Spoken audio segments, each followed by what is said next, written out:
நானே முத்திக்கிறேன். என்னடா பண்றா?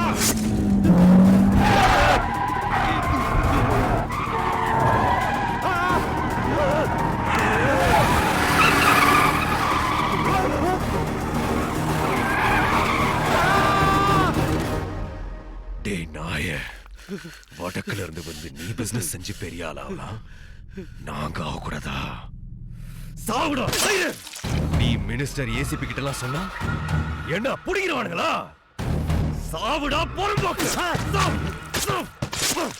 சாவுதான்டா என் மரியாதை அந்தஸ்தியும் இன்னும் ஏத்தும். பார்ட்னர்ஷிப் கொடுக்க மாட்டியா? பணம் தெரியாம 1000 கமிஷன். ஏன்னா இப்படி பண்ணி தொலைறா? உங்களுக்கு அடிமையாடா? இங்க ஏன்னா போட்டா? இது ஏசிபி ஏரியாடா. அடுத்து அந்த ஏசிபி தான்டா